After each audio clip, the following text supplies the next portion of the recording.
que acontece? Vamos falar como você fazer um balanço vai te ajudar a você a vender mais, vai ajudar você a ter um lucro maior dentro da sua empresa. Você vai lá na sua prateleira, tá? E você conta lá, vamos supor, 10 ketchup, né, da Hellmann's.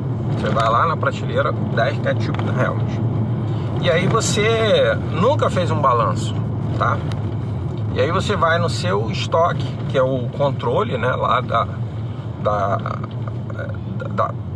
da sua contabilidade, né? Comprou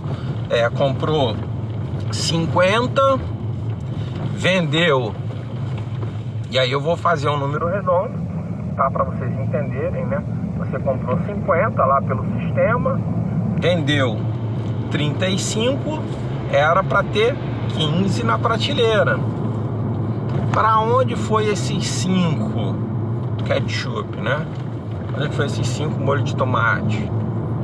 Então, quando você começa a entender sobre balanço, quando você começa a entender sobre o que você compra, o que você vende e o que tem na sua prateleira, né? Normalmente, como é feito um estoque, né? Você tem o estoque mesmo, que é um lugar onde o cliente não tem acesso. Você tem a prateleira, né? E você tem aquilo que você vende. Então, por exemplo, vou citar um exemplo aqui para você não fazer um grande estoque e aonde foi aqueles 5 ketchup ou molho de tomate, tá? Então, você comprou lá os seus 100, agora a gente vai comprar 100, né?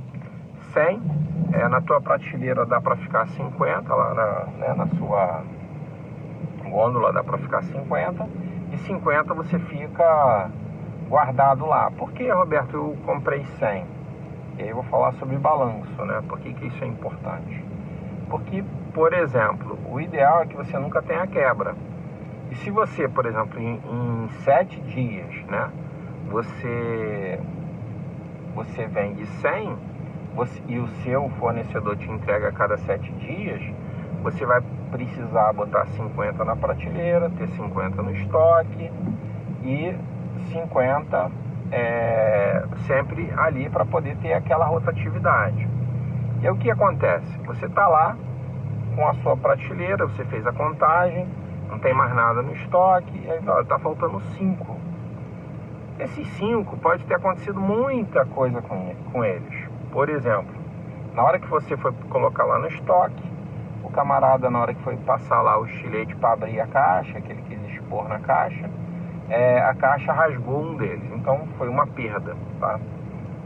E aí você também, por exemplo, o que você fez? Você botou lá na prateleira um elemento mal intencionado, né? Passou e conseguiu roubar 2, né? Então já teve uma perda de 3. Naqueles 100 você teve uma perda de 3 produtos, tá? Mas você tá faltando 5. Por quê? Porque ainda tem 2. Então esses 2, o cara do caixa, a pessoa do caixa, vamos supor que você tem um funcionário, e aí eu tô citando um exemplo aí muito exagerado, tá? Mas isso é para você ver, para você entender como isso tira o seu lucro no final do mês e o que você vai ter que fazer para você poder vender mais, para que essas coisas não aconteçam.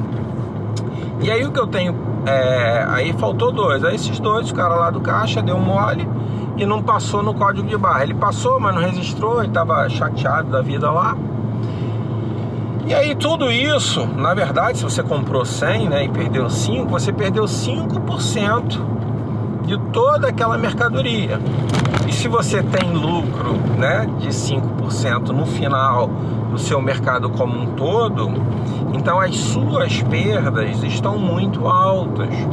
Por isso que é importante a gente sempre fazer um confronto do que existe no seu estoque, o que existe na prateleira, e aí você está fazendo o balanço, que é o quê? O que realmente existe contra aquilo que deveria existir. E aí, a partir desse momento, você vai ter uma ideia, tá? Do seu prejuízo como um todo. Imagine que o seu prejuízo como um todo, em todas as mercadorias, né? Seja 5%. E aí o que vai acontecer? Você vai estar quebrado. Por quê? Ou você não vai ter crescimento. Por quê? Porque o crescimento vem exatamente desse lucro, de você reinvestir aquilo que você está tendo como lucro. Ah, Roberto, mas o lucro não é 30 e poucos por cento? Sim, o lucro sadio tem que ser 32%, 30% na margem, tá? Por quê? Porque aí desses 30 e poucos você vai pagar o aluguel, você vai pagar a luz, você vai pagar os funcionários, vai pagar um monte de coisa, aí vai sobrar um lucro desses 35% de 5%. E esse 5% é reinvestido. E quando você não faz esse controle, né? Quando você não faz esse balanço, você não sabe o quanto você está perdendo no geral.